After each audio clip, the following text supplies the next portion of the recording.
So hi. ये सब करना है क्या? Yes. Okay. Then we should do it together, Arna. You should also say hi. What's up, guys? Hello. Welcome back to the channel. Hi. We have a guest. Hola.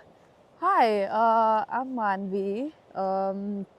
I am taking a very nice, beautiful walk with Arnab today, and we're talking about life. A little bit about me. I'm originally from India, New Delhi. Came to the US 2023 for my master's at the Harvard Graduate School of Education. And now we work in this beautiful city, Little Rock. Talk about Harvard. The Talk. viewers probably picked up on that. Why? What do you want to know? What you came to study, how much it Okay. cost, what you felt about Or it. you want to deep dive into Yeah, that? sure. Okay. Like okay. most people think Harvard is like this crazy thing that you can Mm-hmm. never attain because it's Ivy League and it's also super expensive and you see it in the movies. But since Yep. you've been there, Uh-huh. like what did you study? What was it like? How Okay, did you we get? can do a rapid fire. What do you have for me? Okay. What's your program? So I came to study education policy and analysis at the Harvard Graduate School of Education. So Harvard has around some 12 to 13 colleges, and the Graduate School of Education is almost like 100 years old now. Yeah. so Okay. Nice. And okay, on that note, how did you get in? How did I Like- get in? I get this all the time. What a Like great you, question. yeah, But- like you must have applied. No. Of course, I get what you mean. So I think a lot of people pretty much You call you fail want me to at hold the. camera? Yeah, I'm good with no. I think a lot of people just pretty much give up on the first step, right? They don't even apply to Ivy Leagues. That is fairly true because so- no one thinks they'll get in. Exactly. So I think the first step was literally just believing that I could get in and applying, and I think a lot of people just don't take that step at all. I talk to a lot of brilliant people even when I'm helping them with applications, and the first response is, I'm not going to get in, so I'm not going to waste my time. I'm not Or the there. money for the application. Or the money for the application, or I don't fit their bill, I'm not a CEO, I didn't do great in academics, so they don't even try. So I think the first step was probably just believing that I could. And a little bit of thorough research helped with that, like how I got that confidence, literally just looking through profiles of people who are studying and seeing what I can bring in and where do I lack. So the first time I applied, it was 4 years after my undergrad. I had 4 years of work experience then, only with one non-profit. I had done a fellowship, I worked with them for another 2 years. So 4 years of work experience I applied. I got in, but I had zero scholarship, right? So I again went back to my drawing board and I figured out what is my profile missing now that I can even get in with the scholarship. So I applied again after filling those gaps in my profile. So I think one, what definitely helped was just believing I could. Two, really thoroughly looking at the profiles that these schools want and working at it from an early stage. After like 5-6 years of work ex, you can't say I'm going to apply today and be surprised why you didn't get in, because you didn't actually work towards it since the beginning of your career. So I think that you need to be strategic for a few years. I wouldn't say it's a ball game of 1 year or 6 months of application. It's a longer process. So you actually applied once but didn't get in. I got in, I didn't get a scholarship. Okay. So I knew that I'm not going to come without a scholarship. I couldn't afford it, and I definitely didn't want to be in the, paying off the loan situation. right. So yeah. So you had a long-term goal in mind. Yes. Like years. Yes, in making. Right. And I think that made the journey easier, right? And there was no pressure that I need to do like great in this exam and I need to like kill it with my essays. Yeah. I was building up my story Yeah, to be able to get there. yeah, because you have to eventually get there. Yeah. Not like it's a It's like not a sprint, it's a it's not- marathon. Yeah. Pretty much. Okay, and also like you miss like all of the shots you don't take. Like you miss 100% of the shots you don't take. Absolutely. So the fact that like, because like everybody puts Harvard at ambitious when they apply, if Yeah. they ever Yeah. put it in there. So that having the Yeah, and I think majority don't even apply. Like they never Right. take that first step. right. Of even I mean I've worked with applicants and I do like work with people who want to apply to grad school now. They haven't even opened the website and seen the kind of courses Harvard offers because there is something for everyone, Arnab. Like you won't imagine the kind of niche courses that Harvard offers. And they don't even look at the eligibility criteria for these schools because they're like, I'm okay with the tier 2 college, you know, I don't aim for this, I'm not meant for this. And then they also think even if I get in, I'm not going to be able to pay the fee. So why apply? But trust me, like, I got the scholarship, right? Like, Yeah. I got almost like a 75% covered scholarship. That's pretty And I good, yeah. think many well-deserving candidates got it. Even like some people who got in school and then they proved their candidature, or they proved that you know they can create like whatever field that they chose to be in. If they proved their worth, they got scholarships during the program as well. So I think you just, if you want to figure it out, you'll figure it out. But you gotta have a longer plan in place versus just running around it when the admission cycle comes up. So yeah, that helps. Right, and like with the scholarships and stuff, like how much you said 75%? Yeah, if I were to do the math, I could tell you, but I can give you like a broad estimate. So the entire expense was around $100,000 Okay. to do a 1-year master's, and that includes your living expenses and everything pretty much. Okay. So Because like that's expensive. So that's expensive, yeah, because I paid 60 grand tuition for 2 years at NC State. Yeah. So that's 100 grand for a year. My tuition was $68,000 for a year. And that includes like health insurance and stuff like that also, which is pretty expensive at Harvard. And I think around 80% of that was covered for me. Plus then I took a $20,000 loan for my living expenses. That also I have paid off, by the way, woohoo, in January. Nice. But then I also did a student job, right? So I had a couple of student jobs. So I was what's working at the what's a library. student job like at Harvard? So I was a barista. I was making coffee like at a Starbucks back in my day. But what was your student job? Honestly, I could have done the same things, and people do that. But when I went to Harvard, I fell in love with the libraries there. Like they're grand, massive, just the most beautiful pieces of infrastructure you can see.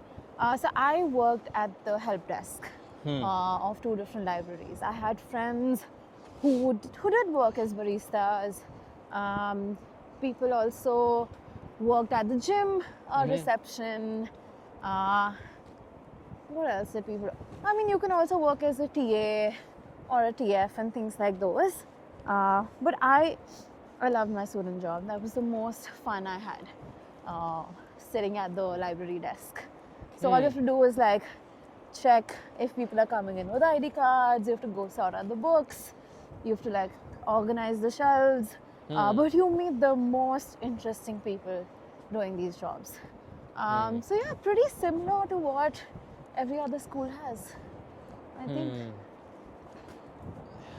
What's Harvard like on campus? Is it like super Oh my brainy, God. like full of nerds, like people with like shirts and sweaters up all? No, Like no.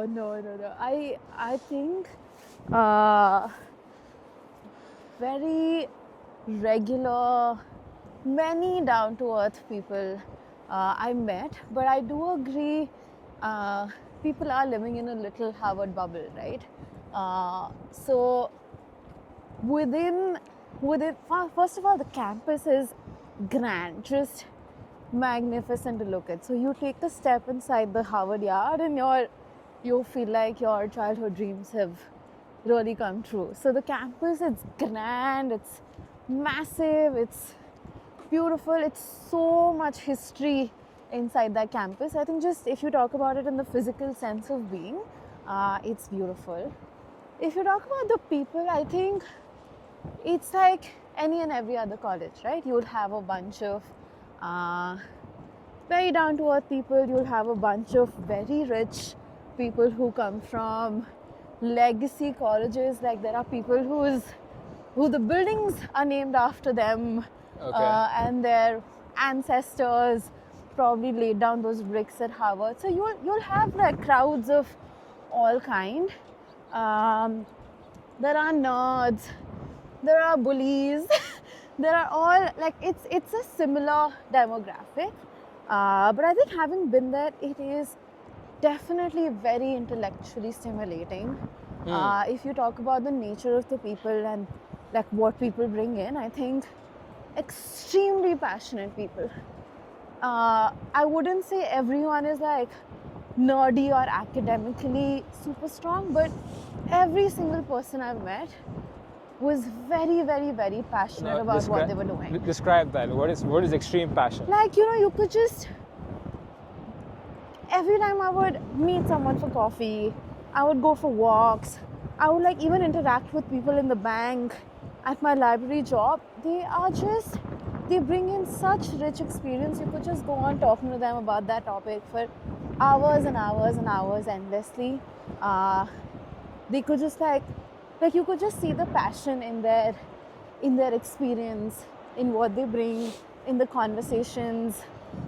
Even like at parties or anything, people are talking about the new startup they're building, they're debating policies. Like, yeah, I really like that stuff compared to just like not knowing what you're doing and just like floating along. Just because I have this like sort of belief that if you don't set your own goals, someone will for you. Like someone's gonna tell you what to do if you don't actually like prioritize, like not just in work but like in life, like what's the goal for like this season of your life, or like what do you want to do next? Because if you don't know the answer to that, it's like you're gonna end up either following what everyone else is doing, or like someone's gonna give you like some kind of like an order, and then you're gonna end up just doing that instead of actually like carving your own way. Like thinking about like what like what the next big thing is. Like it makes sense that like I think Harvard has that vibe to it. But I think also going back to your first question, right? Like, how do people get in to Harvard? This is the point. Like, I personally wasn't 100% or a 90%. I was a good student.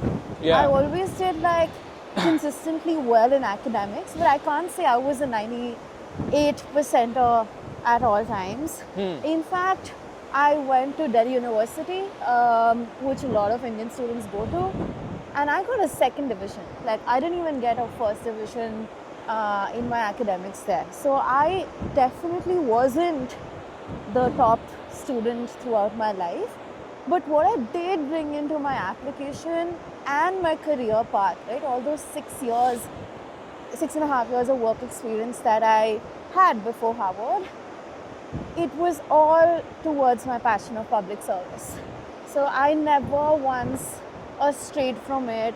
Money never motivated me. as a factor, and I definitely made sure that my application talks about that. So again, like you have to bring in your full passion into Yeah. whatever you decide to Yeah, apply because you know, like people, like a lot of people think like everyone on the Harvard campus is like some Olympiad winner or Yeah. some crazy person, but I think a lot of that can also just be done through like just focus, like, and a goal, Yeah. and just willing to like give up a couple of years Uh-huh. for, you know, like the way you did it. You said you took 2 extra years to, right, build up your profile some Yeah. more, and you got a scholarship, Yeah. and then that, you know, that made it less expensive, and you know, all the other stuff. Yeah, and that was a priority for me, right? Like, I wanted to get into the education school.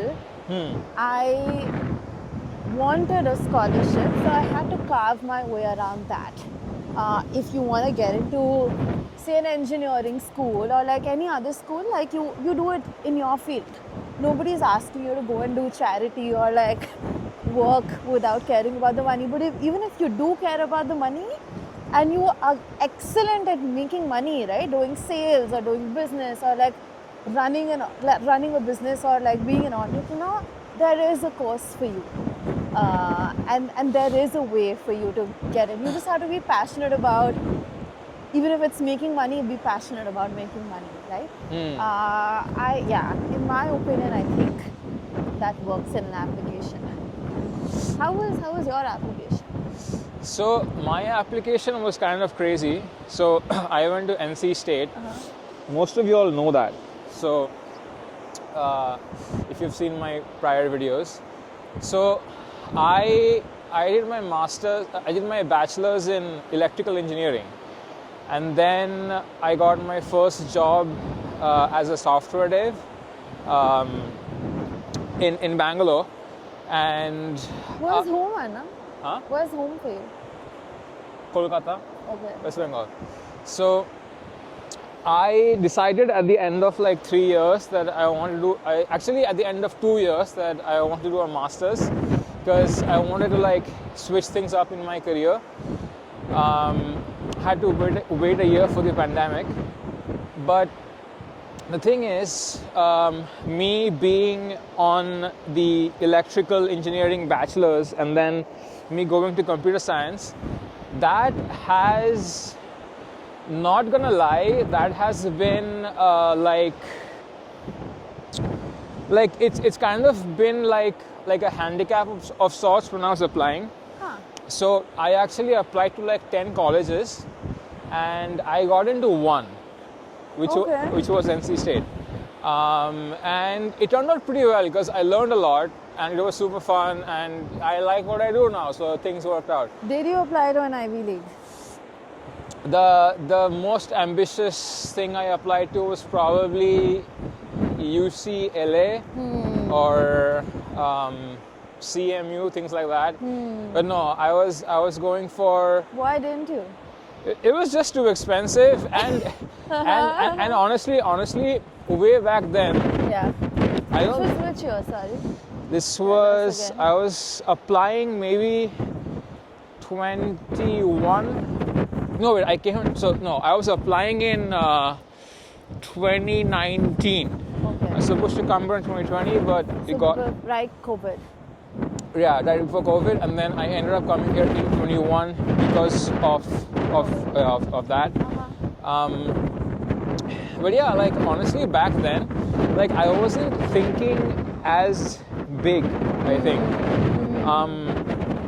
I didn't have a lot of time to actually like. I mean, like really like do personal projects and build separate skills to do that. But like, you know, like just from personal experience, like I'll tell you, like if you begin to grow stale in your career, or you're like, you've maxed out the growth curve in your current job, and you're like, okay, like I know what to do now, I can just rinse and repeat, and just it's fine, everything's chill, I know what to do. Like you're gonna it's not a good thing. Yeah. Like if you ever change your job, you might be behind other candidates who chose to keep, you know, upskilling, because the market keeps moving, especially if you're in CS. There's like new stuff coming out every year. Now it's AI, so it's like you have to keep learning and keep doing in whatever sub field or in whatever field interests you. Yeah. But I would recommend just keep going. Otherwise, things get kind of like just like boring if you Yeah. don't continue to. Stagnant. Yeah. Redundant. Overall, what has like your experience of the US been so far in retrospect of like your like where you were before, like where you were working, where you want to go next, like overall, like education, work. I mean, it's been limited, right? It's only been what, 20 months that I've been here. Yeah. But I think school was fantastic. The kind of diversity I found there, and I think the maximum I learned was from people who had walked in from the most bizarre places on this planet, right? Like I met people from Macedonia and people from Egypt, and like we were all in one class together. Where is that? So where is Macedonia? Macedonia. It's in the Balkans, and I had no idea like I would ever get to meet and hear about education systems across the world. Not through a professor or not through a textbook, or I wasn't having to Google. Like I could hear like real life experiences of these people, learn about their cultures. I think the diversity that the college had was absolutely fantastic. So that was my biggest learning. Like that's the thing I enjoyed the most, meeting people from around the world. Even in terms of, I think, classes, curriculum, just existing in the Harvard ecosystem, so much variety of what you could do, like you said, right? It was very flexible as an education system. So a lot of like project-based learning. I was working with clients. I had a client in like UNICEF studying in Egypt, and I was creating policy reform for them.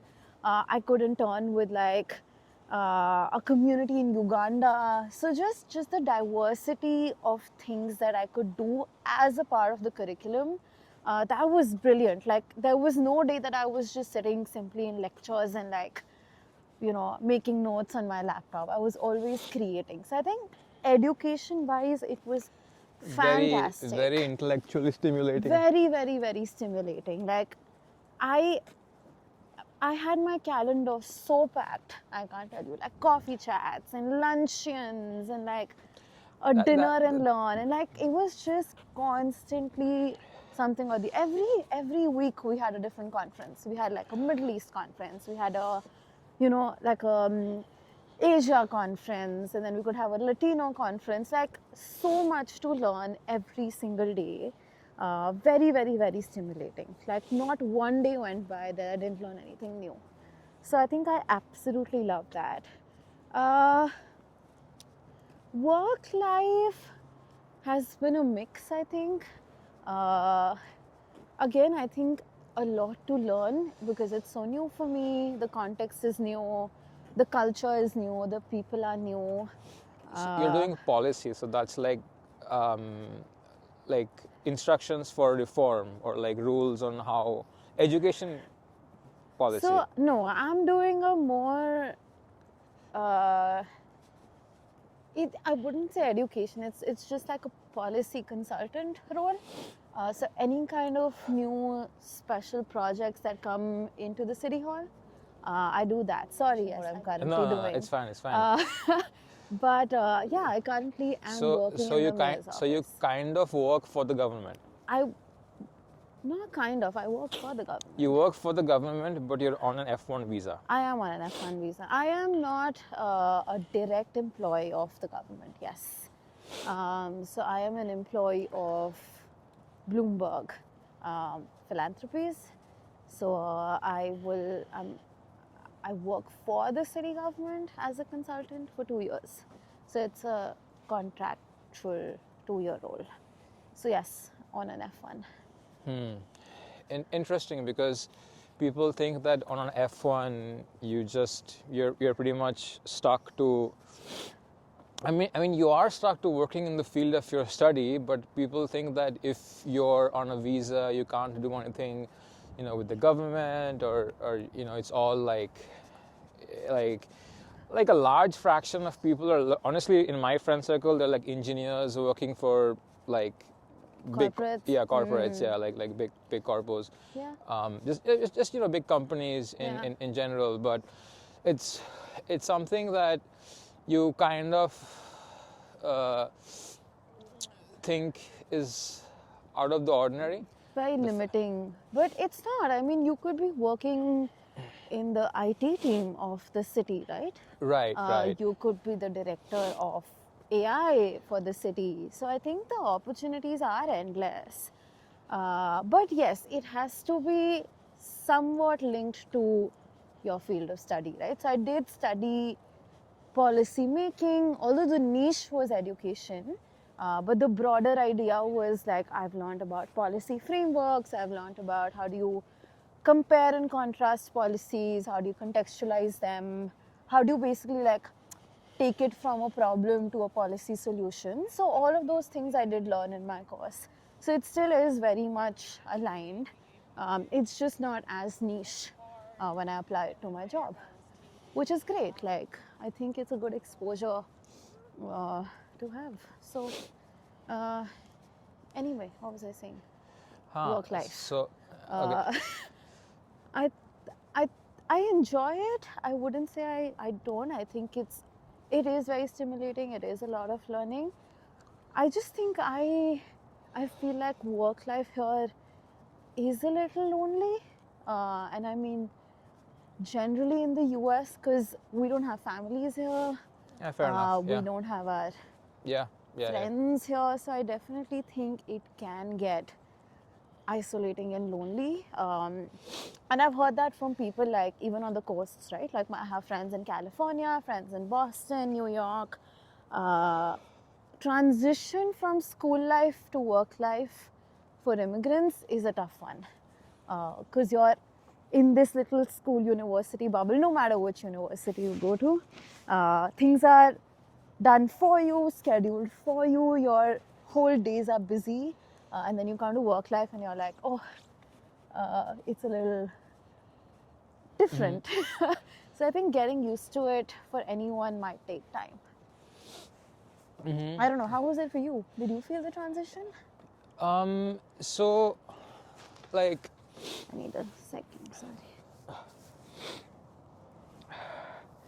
I mean, when I was working in Bangalore, it was kind of like a strange experience because like I had like a 9 to 5, right? And like the office wasn't too far away, so, and the office even had like cabs and stuff.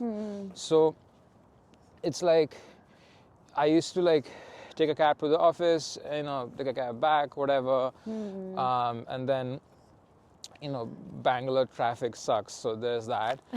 But it was like there were times where I felt that like it could have also just been the fact that it was my first job.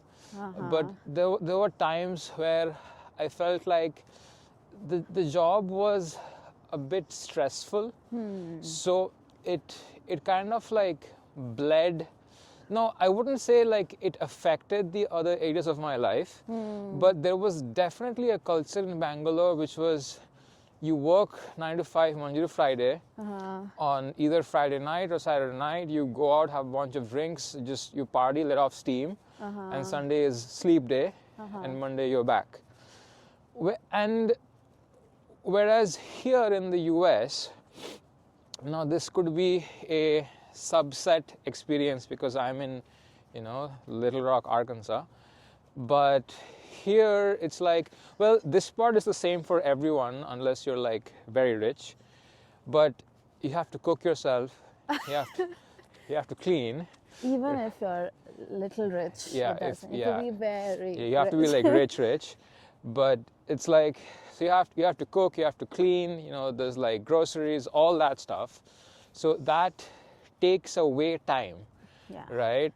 And then there's like you know, if you're into fitness, you know, maybe you're like working out, whatever, you know, you have other hobbies, you're doing those. But somehow here, even though on paper I have less time, it feels like I'm enjoying myself more. I Oh, think really? I think the largest contributing factor of that is the job.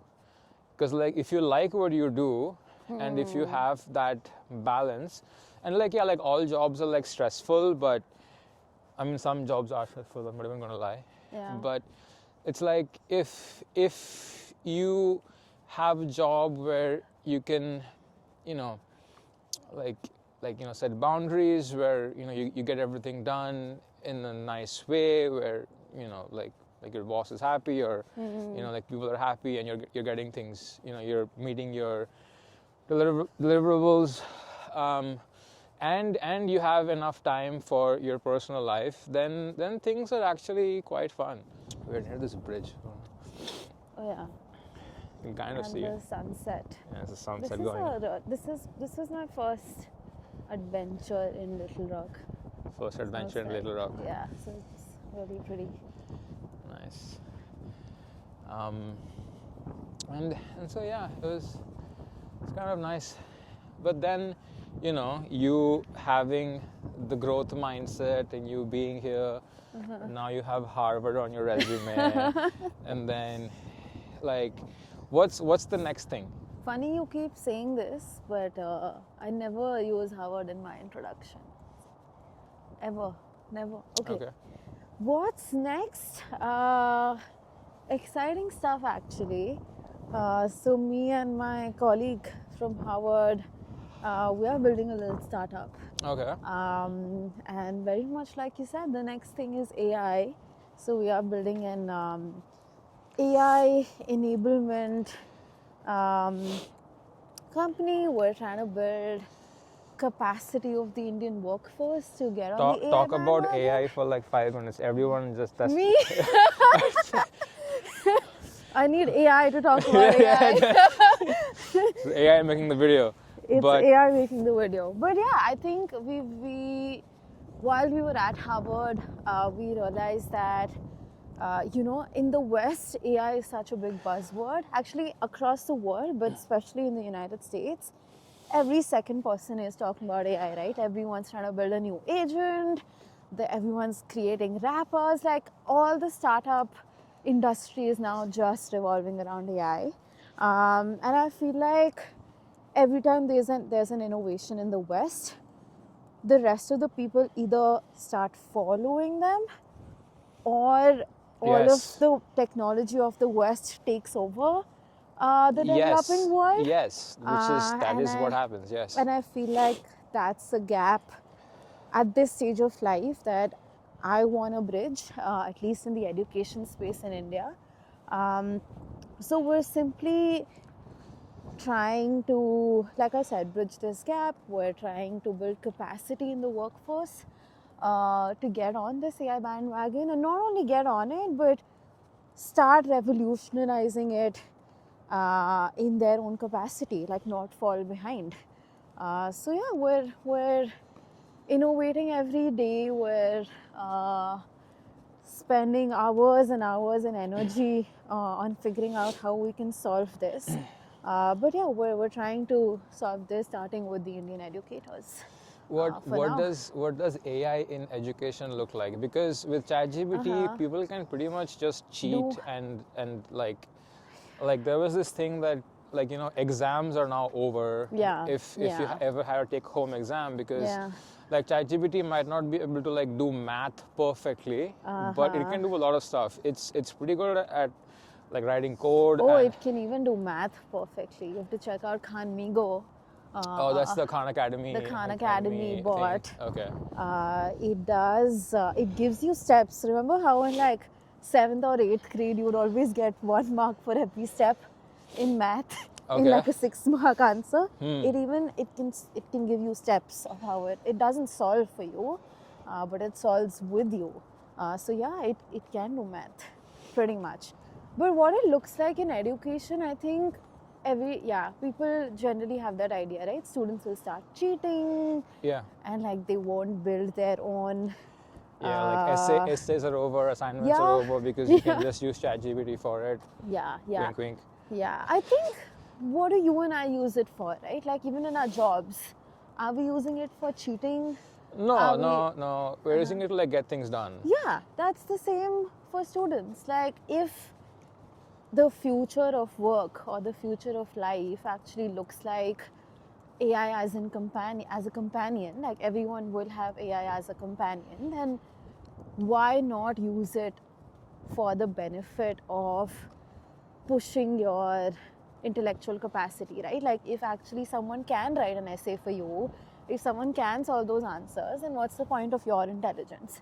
So I think what we're also trying to do is just tap on to AI to expand human intelligence and seeing how AI, which is artificial intelligence, and HI, which is human intelligence, how can they work in tandem versus right now people are thinking it works against each other, right? Like if AI keeps accelerating, then human intelligence will decrease. People But will that's become- not true. Like as much as AI increases, human intelligence increases further, and that's a mindset that we need to build. Like how can you keep pushing your boundaries? How do you move from an understanding level, and how do you move from rote memorization? Like if you can mug up 5 answers, if AI or even like the internet can give it to you, can you move to an analyze? Can you move to a critical thinking state of human intelligence more versus spending time and remembering or understanding, right?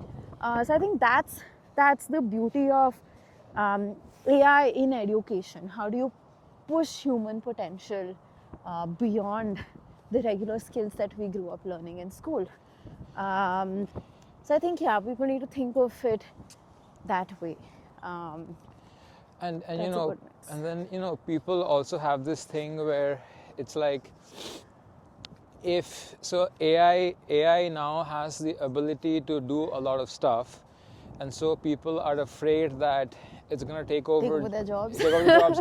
And it is to some extent, like some jobs Yeah. perhaps, if Yeah. it can just be completely outsourced, but Yeah. to the notion that jobs are going to be replaced, Yeah. and there's like a doomsday event coming, or Yeah. maybe not that bad, but just Yeah, it's going to change that's what I'm saying, it's going to change the future of workforce for sure. I think that what we've been thinking a lot about is AI is not going to take your job, but a human Even that who knows AI will is take your going to job. take your job, yeah, right? exactly. So the sooner you learn the skill, you can actually harness it to become better at your jobs, or even to like provide better education for the students. So every teacher that does get on the AI bandwagon, does start to innovate it, does take a leap in that, has more potential than a teacher that probably wouldn't. And then you definitely, I mean, there's no two ways about it, you will be left behind if you don't learn this skill. So, and I mean, it's very far ahead in India. It's a very very far ahead future that we're thinking, because our public schools haven't even adopted edtech very effectively yet, right? I think true. But the difference between edtech and AI is like it's available very easily at your fingertips. Like everyone uses WhatsApp. It's available on WhatsApp. So it's not like you have to. You mean the Meta AI thing? Meta AI, even ChatGPT, right? Like How would you use ChatGPT on WhatsApp? so there's a number that you can store. Okay. It's an AI assistant. Okay. And you can add it as your contact, and you can chat with it on ChatGPT. On WhatsApp. And this is from OpenAI. Yeah, let me show it to you. We've been teaching teachers that.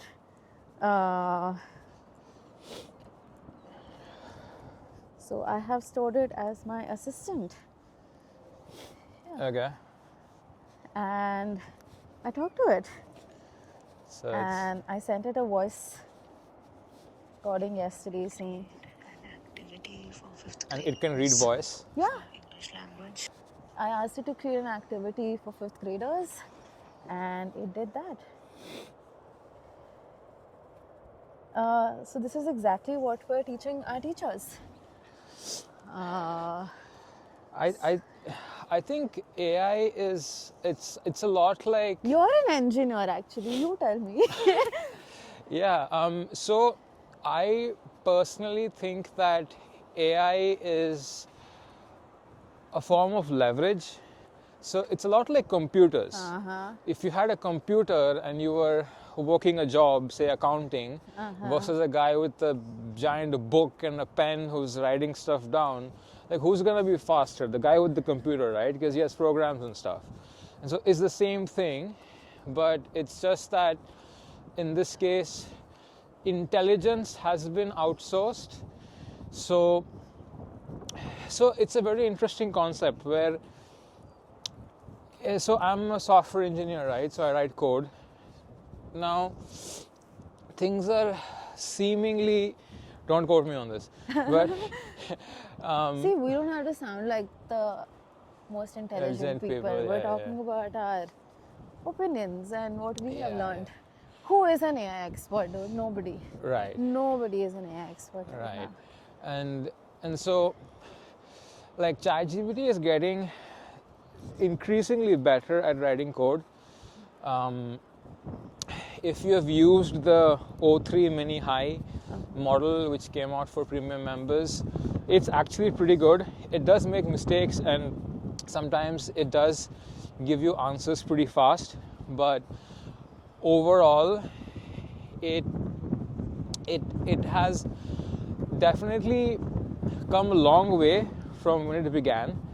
As an engineer, I feel that we are writing less and less of code ourselves, and we are using AI more and more, and we are integrating the code AI gives us into our repositories. Like we're using the code that AI gives us more and more, and I'm pretty sure this is happening in some shape or form in all like software dev jobs.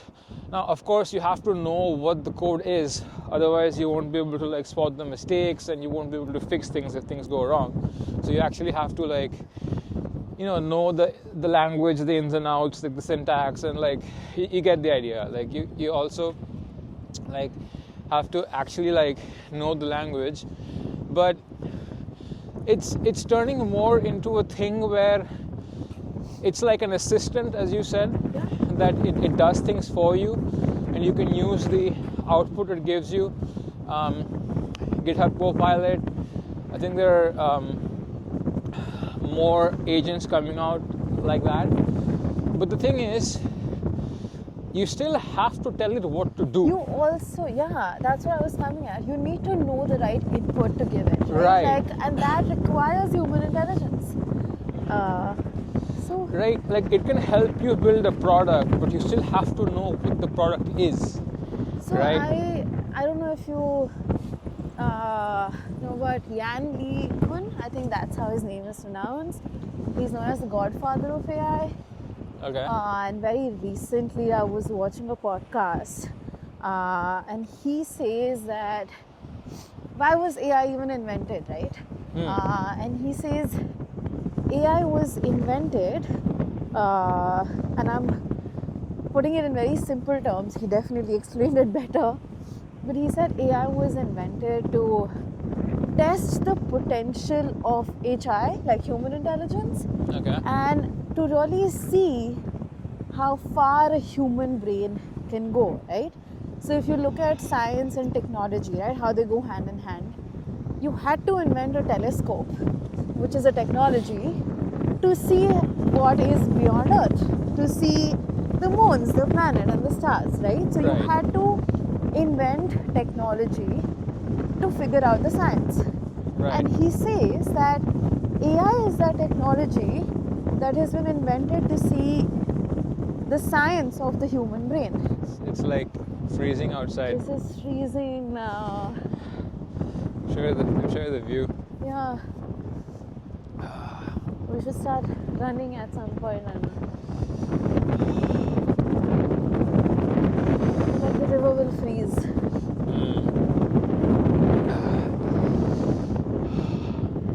Such a nice view, no? Yeah. Stunning. What are these jets? Probably. Whoa. Very sick. So I think a lot of what we're trying to do is if you can get your resources ready, then teachers can spend a lot more time actually interacting with students, right? Like when a teacher walks into a classroom, they're already so tired of lesson planning and grading and filling report cards and making PPTs or videos. You don't have to do that. All you need to do is just get into the classroom and actually Teach. interact with students Yeah. like get to know your students. So I definitely think there's a lot of potential for Like AI do and the thing you education like together. doing, Yes. and you cut off all the fluff. That's from like, the work. Yeah, all of the excess, Yeah. like the time-consuming, boring stuff. Yeah, And like you focus on like what do you actually like doing. yeah. And then this is like counterintuitive because they say AI is taking away creative jobs and AI can be creative, No. but it's counterintuitive because you can say it lets you do your thing better. It's like you're your own boss and you have a little team of Right. assistants working Yeah, for you. yeah. You know, Yeah, make my PPT and make me a quiz and create Yeah. a form. So I think it's we have some very fun times coming ahead with AI. Yeah. If you know how to use it, Oh, yeah. Yeah. I think you can get a lot done, and it can be pretty cool. Yeah. And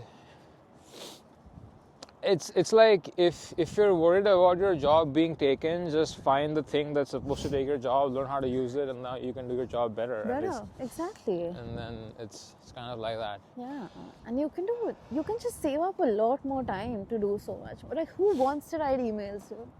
Yeah. Who does? Yeah. If fair enough. Yeah. Fair enough. And if I could offload creating a PPT to you, I would any day. Yeah. I don't Like, want to do it. So 100%. yeah, so it takes away all of the tedious, redundant, boring tasks off of your plate. But obviously, it won't do anything for you magically, right? You still need to harness it. You still need to innovate. You still need to know the right way to prompt it. And I think anyone can learn it. I don't think you need to have a special Yeah. skill to be able to do. You just need to practice. You need to keep practicing and you'll get it. And I think that's the myth we're trying to break, right? Before, people are already scared of it. People are like, oh my God, what is this? It's going to take away my job. I don't know how to use this. I'm not a Right. coder. Right. I'm not an engineer. And You- it's going you to actually- keep building up more and more. Like people are going to develop a fear of this. So I think we are simply trying to bust that and say, boss, you got this. And we're just here to help you innovate. So yeah, I think people need to build capacity to use AI, and they need to remove the fear. So it's pretty simple. It's doable. So you're gonna be like An entrepreneur as my next leg. Yes. Fingers millionaire crossed. in 3 years. I see again. I don't think money motivates me. If it comes, excellent. But I think I am looking to help those who nobody counts while they're solving for, like just the population they don't account for when they want to make money. Yeah, So- no. India, I think education-wise, it can definitely come up a long way. Yeah. Especially, like people see like the rich English medium schools and stuff, but Yeah. like, people don't see like Because they can pay you, right? You create an agent, and Right. those are the people who can afford it. But But I mean, I think all of that aside, I think just the future of workforce is what I feel passionate about. Like how humans can expand their thought process, can learn this new technology and not be left behind. So I want to serve all and not really confine it to a specific audience. But yeah, again, like I think like also coming back to how I've been able to do this, or like how I'm even thinking of doing this is again the network I've been able to build at Harvard. Like I'm piloting this in schools that are owned by some of my classmates, non-profits that some of my classmates run, even VCs if I need funding that my classmates are running, right? So there's tons and tons of network that Harvard has been able to provide. Yeah, which I don't think before that I would have ever thought of getting on this entrepreneurial journey. But yeah, like I said, people across the world are coming together to help us.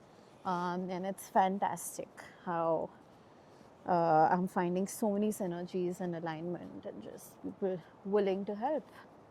So, all in all, fingers crossed. Hopefully. You seem hyped.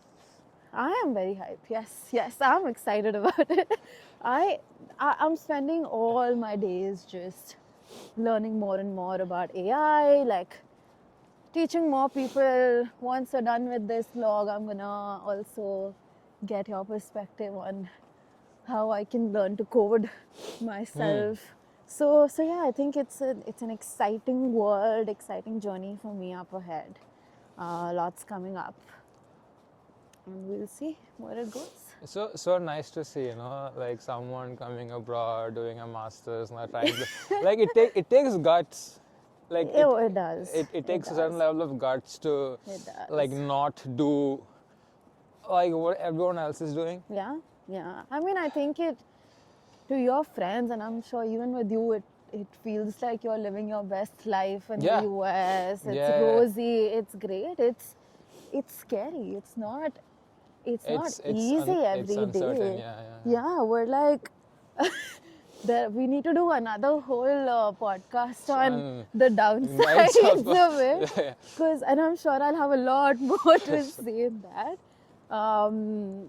But yeah, it comes with its own challenges, right? It's not easy. It takes courage to leave everything, come here and live a life on your own without any support system, at least initially. Yeah. So yeah, like it definitely has its challenges. I'm sure you face them too, right? Yeah. In some shape. or Yeah, form. nobody talks about it on social media, Yeah. Yeah. Instagram, but Yeah. it's Yeah. People post the good stuff. people always post the good stuff. Yeah. So it's been interesting. Yeah, but no, I think we'll want an update from you in the future Absolutely. when you're like hyper successful and. I mean, What's up ahead for you, Arnav? We should close on that note. what's up ahead for me? I'm I'm trying to learn like UX. It's getting dark. Dark, yeah. Yeah, like UI, Yeah. UX, that kind of thing. Just I'm in an SDE role, but What's SD? so like software development. Okay. But I'm currently working more on the front end side of things. So yeah, I'm trying to be honest, like I'm a lot on the same page as you with like AI is awesome and Yeah. like the possibilities and stuff. Yeah. But it's like it's more like I'm trying to learn what all is possible, what all we can do in the scope of AI, because like you'll relate, but it's not always just about the one skill. Sometimes there's like a big picture of Yeah. like so you, for example, it's not just about AI in edtech, but it's probably also about sales. It's about networking. It's about product Absolutely. design. It's about Absolutely. how do you find investors? All that, right? So I'm I don't know. I'm on some.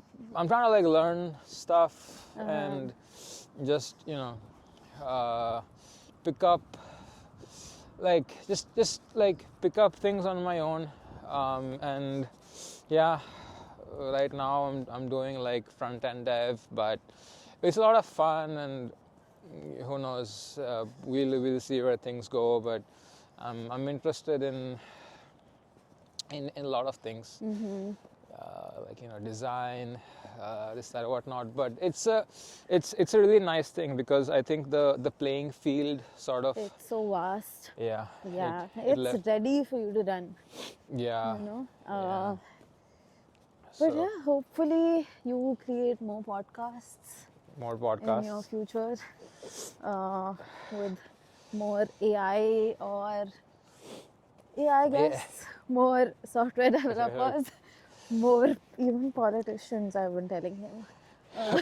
Politicians. She wants me to interview the mayor of Little Rock. I think you will. Let me know if that fits my audience. You probably will. But this has been fun. Yeah. Say something inspirational, No, come on. and then let the viewers know when they can see you again. Yeah, nothing inspirational, but all I would say is let go of the fear, fear of rejection, fear of not knowing enough, fear that you're not an expert, and just try and practice. Anything is pretty much doable. So just let go of fears that hold you back, is what I would say, because that's the only thing that has gotten me anywhere in this Yeah, journey, right? But thank you, Arnav, for having me. This was a wonderful walk, and hopefully I'll be back soon. Maybe in India, who knows? In India, yeah. Some other part of the world. That'll be fun. Yeah. Okay, cool. Wrap it here. Bye bye. My love. Peace out. Stay safe and healthy. Take care of yourself.